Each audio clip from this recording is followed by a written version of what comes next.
Good afternoon, everybody. Jerry, thank you very much for the introduction. We are going to be talking about managing security resources in Africa this afternoon. And we're going to try to do that without falling asleep.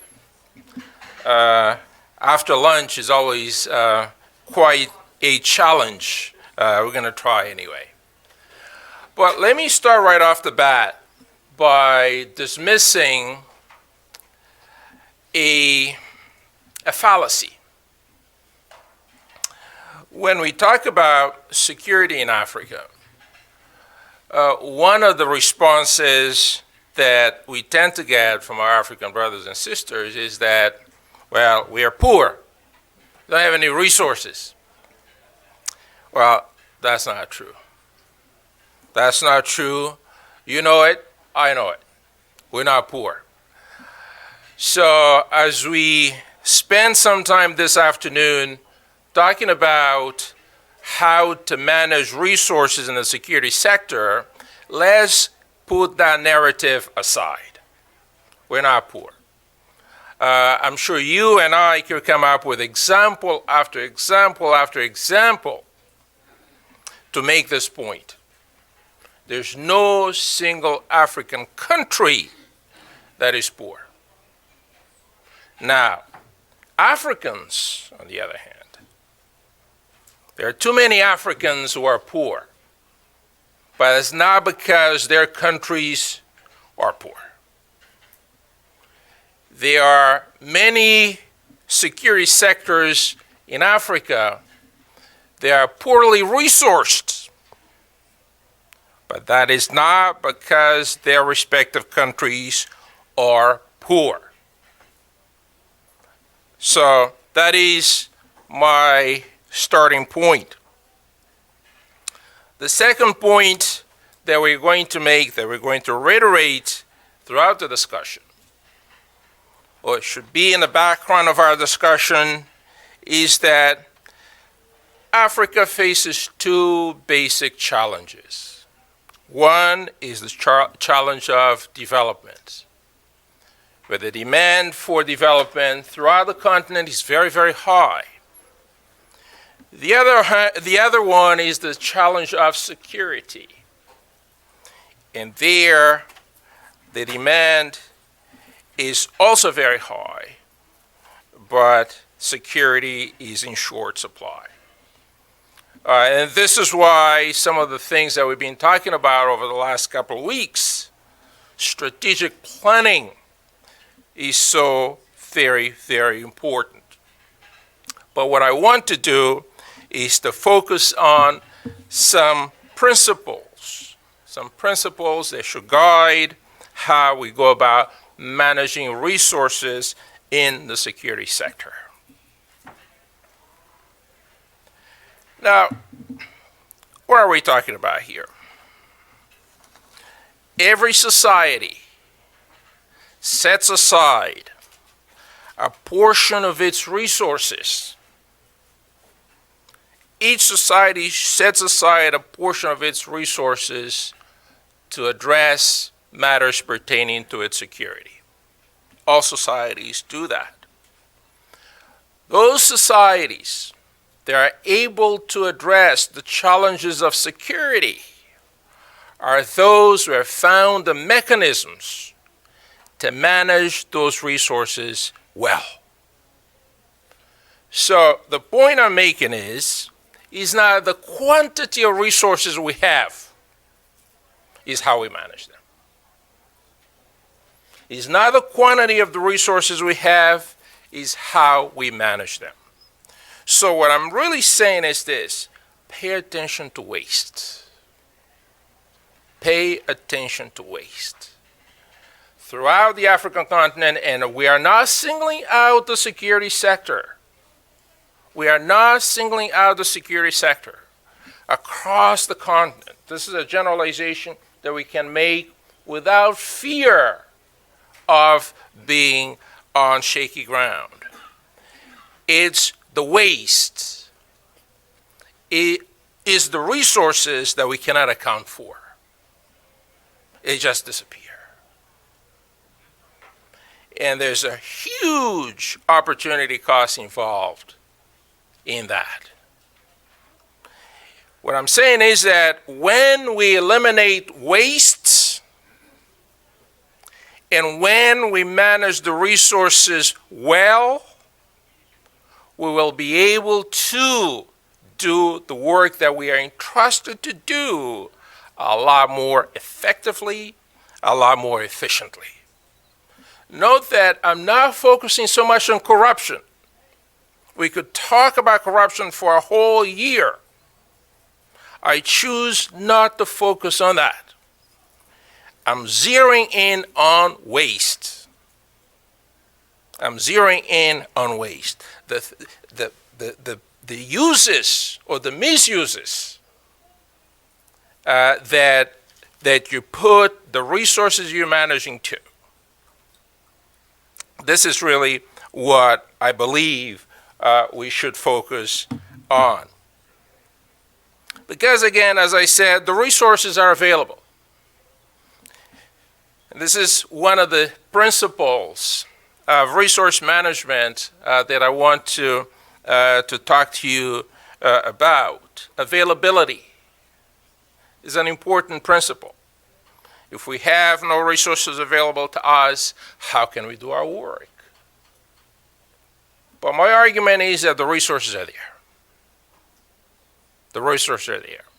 All of our countries have internal mechanisms to generate resources. And in many cases, those resources are augmented by external resources. Very few of our countries where we can say, oh, look, I have no external no external resources coming to me. Very few countries. Again, as I said, external resources tend to complement internal resources. But the one thing that we always need to pay attention to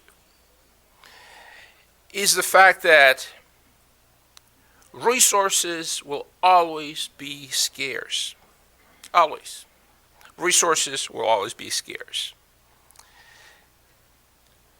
The other thing we also need to keep in mind is that wants, societal wants are unlimited. Society always wants more development, more security, more roads, more hospitals, always more and more and more, as it should be. As it should be. However, needs are limited. What do you need? What do you need right now for your security sector? What do you need to achieve the national security goals that you have to achieve as a country? What are your needs right now based on a threat assessment? Those needs tend to be a lot more limited. So we need to focus on that. We need to be careful. Not what we want, but what is it that we need right now to achieve our objectives. And when we keep that in mind, this really points to the need to strike a balance between the ends and the means. And as students of strategy, as leaders indeed, we need to keep that in mind all the time. But we also need to pay attention to how do we determine what is affordable? How do we determine what's affordable? Well, first of all, you need to establish your resource envelope. How much money do you have? How much resources can you count on to achieve the goals and objectives that you are seeking to achieve? Okay. Also, keep in mind the time frame. The time frame has to be realistic. Okay, if you're looking at very long term, it's very difficult to determine affordability. What is it you're going to be able to afford in 20 years, 30 years? Well, who knows? What can you afford today? What can you afford in 6 months, maybe a year, 2 years? Then we can start having a good conversation.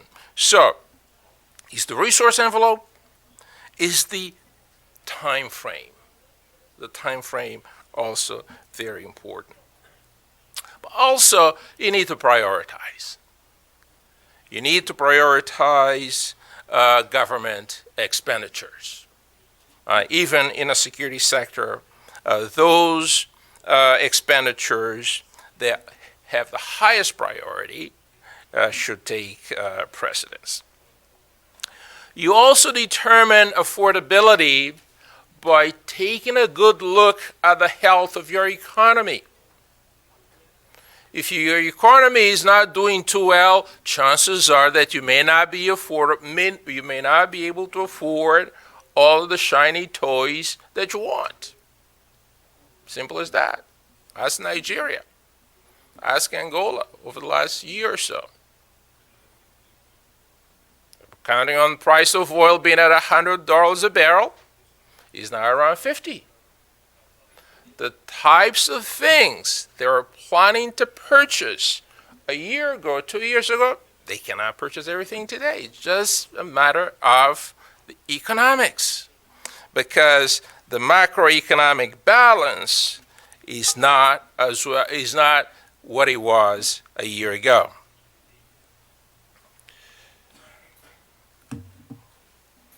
We talk about mobilizing resources,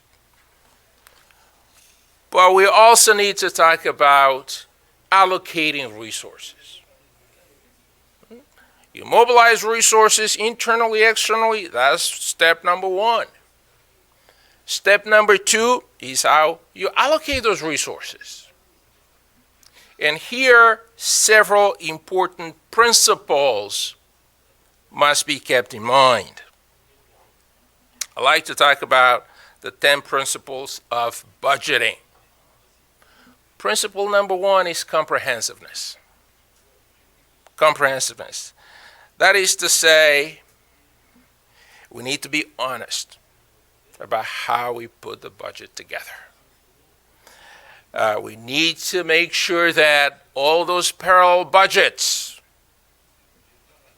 are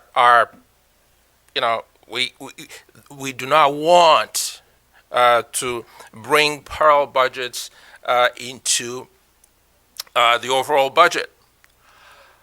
Off-budget expenditures, and by parallel budget, well, I'm saying something very, very simple. It usually happens when we engage with the donors. And the donors will tell you, look, yeah, okay, I got some money for you, but this is what I want you to do with the money. Yeah, the money doesn't go into the big pot, the big national pot. No, so well, I want you to do this and this and that with the money. That's a parallel budget. Okay, off-budget expenditures are, there's a whole big debate on that. It's a whole piece of the budget that stays within the sole purview of one person. And that one person can determine how that money, how those resources are spent. That should not happen. That should not happen. I'm sure I can read your mind. You're saying, well, what about issues of secrecy? What about issues of national security? Shouldn't that justify off-budget expenditures? Short answer, no. We can talk about that in the Q&A. The other key principle is discipline. As I said earlier, we are all governed by constraints. We're all governed by constraints, and we must work within those. It's too easy to go beyond them, but we need to have absolute discipline to adhere to what has been allocated to us. If X is being allocated to us, that's X that we need to spend, not X plus 1. It's as simple as that. We need to have the discipline. Because there are consequences. Just imagine if everybody were to spend X plus 1. Just think about it. You can say, well, I'm special because I'm in the security sector. Agriculture may think that they're special too, because without food, what you going to do? Health may say, well, I'm special too. What about transportation and so on and so forth? Discipline is very, very important. So is legitimacy.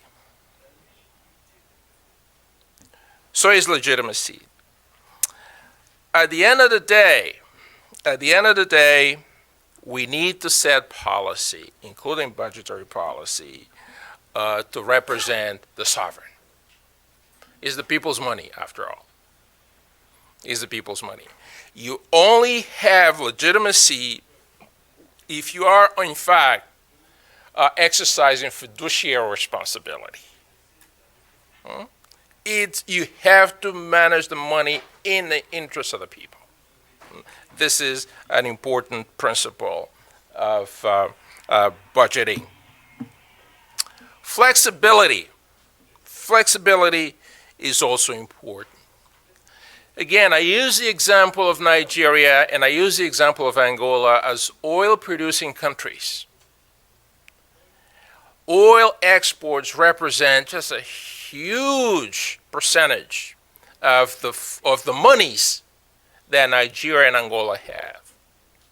Now, there has been a massive correction in the price of oil. Massive, 50%. Well, it's okay for Nigeria to make adjustments. It's okay. It's okay for Nigeria to make mid-course adjustments. Just because at the initial phase of the budget cycle, you could count on X amount of money, and now the conditions have changed, it doesn't make any sense for you to maintain those very same parameters as you manage the budget you have available to us. So corrections when the situation changes is very, very important. So is predictability. And here we basically are talking about stability in a macroeconomic setting. That is to say, we need to be in a situation where we can predict that because of the health of the economy is able to generate a certain amount of money for us to all do well, including in the security sector. If you have wild fluctuations in the economy, that is destabilizing for everybody, including the security sector. So predictability is an important principle that we should all adhere to. Another one is contestability. And this goes back to some of the things that we were talking about a minute or two ago. Yes, the security sector is special, but so are all the other sectors. This is really what contestability means. So when you are making the case to the Minister of Finance, you need to make a really strong case, because everybody else will do so. It's not advisable, because of this principle, it's not advisable to say, well, I'm the security sector. The reality is that in many countries, African countries and other countries, if you go before the Minister of Finance or indeed here in the United States, where Congress writes the checks, okay, and DoD and the Department of Defense, every time there's some doubt as to Congress's generosity, you have a parade of 4 stars, and the congressman look at the 4 stars and say, oh, yeah, well, we'll give you money. We'll give you money. But that is not to say that here and elsewhere the principle of contestability does not apply.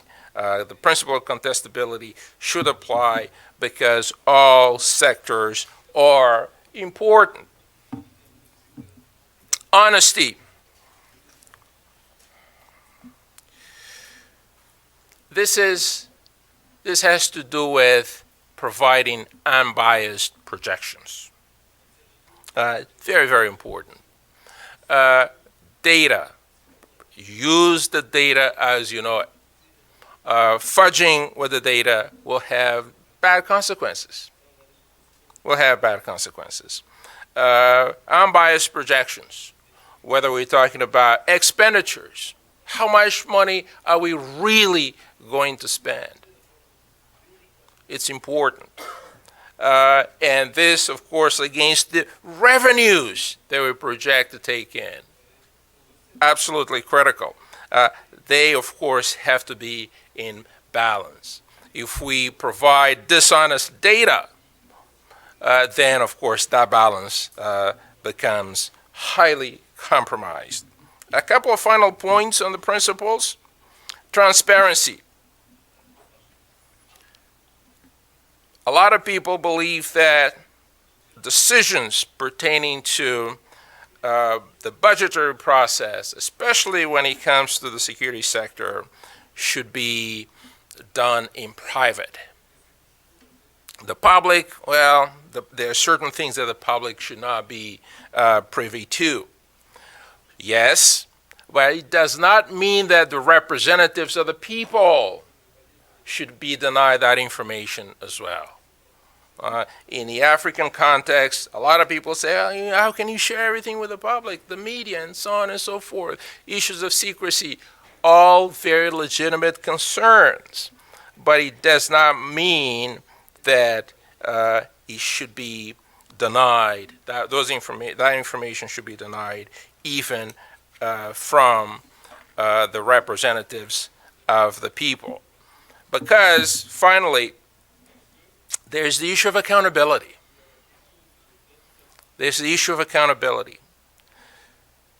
Again, you take those decisions, you make those decisions on behalf of the sovereign. At the end of the day, you must still be accountable to the sovereign because it's their money and you're using their money to provide them with security. So it starts with them, it ends with them, the people.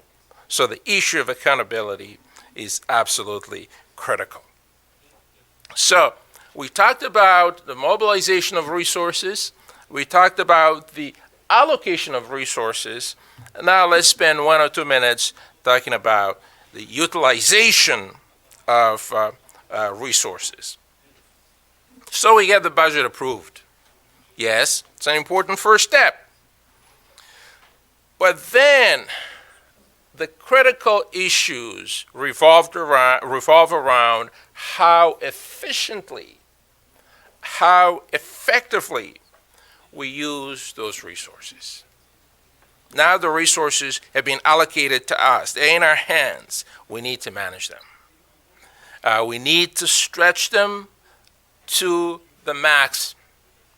And we need to make sure that how we use those resources, it has the highest, the greatest impact. Very, very important. It's important, therefore, that we engage in constant monitoring and evaluation. How are we doing it? It's important that we use the resources, the IT resources that are there.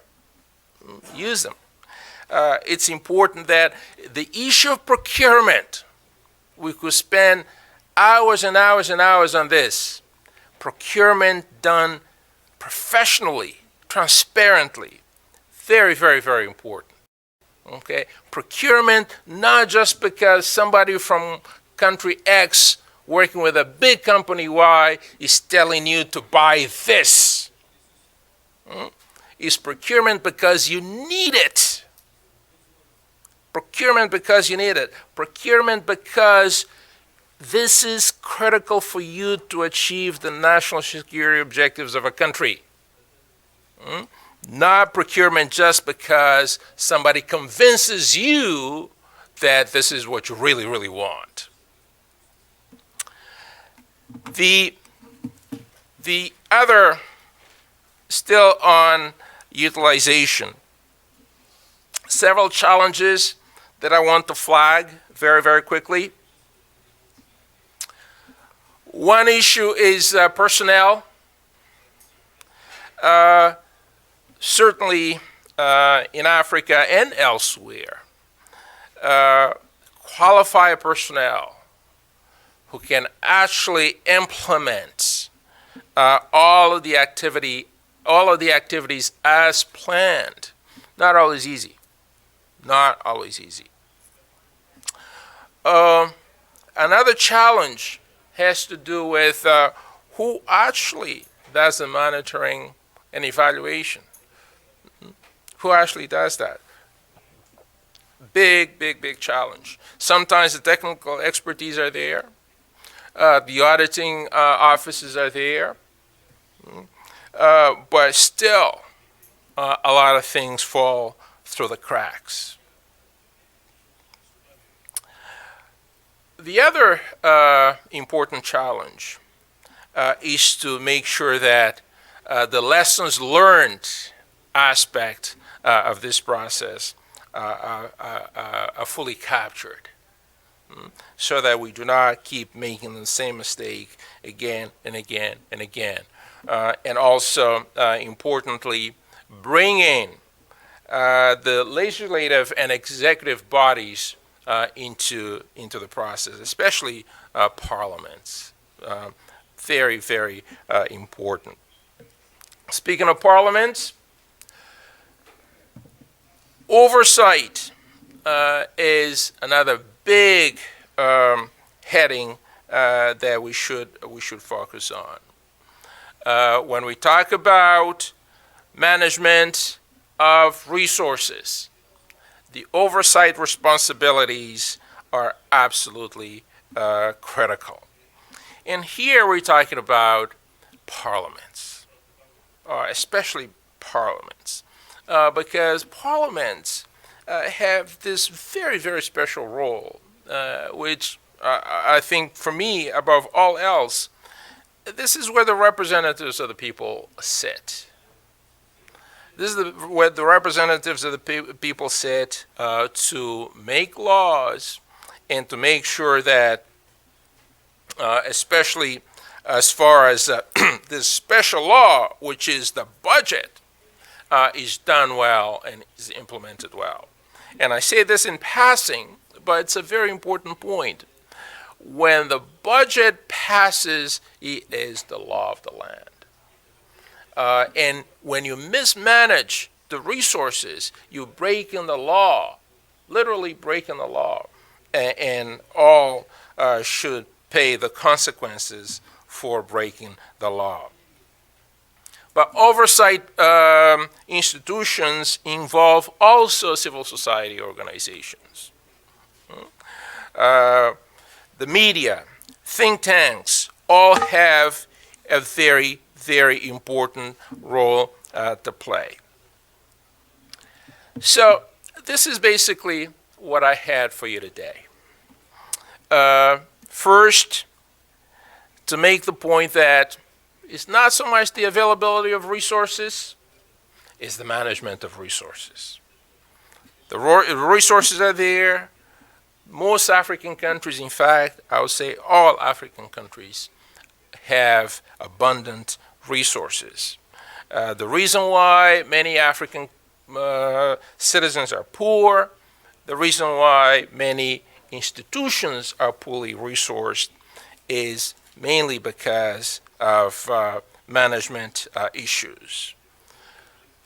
Let me conclude with this thought. We all have our crystal balls. And we all know that the challenges of development in Africa will intensify. We all know that. We all know that the youth in Africa especially are demanding much from all of us in terms of development, in terms of providing them with the ability to have a decent, dignified living. But because of that and many other factors that you know better than I, the demands on security will continue to grow. The demands on security will continue to grow. And therefore, is how we manage the resources that are entrusted to us. In our case, to produce security, broadly to produce development as well. It's how we manage those two dimensions, those two sides of the same coin, security and development. That is what will determine where Africa goes into the future. Thank you very much.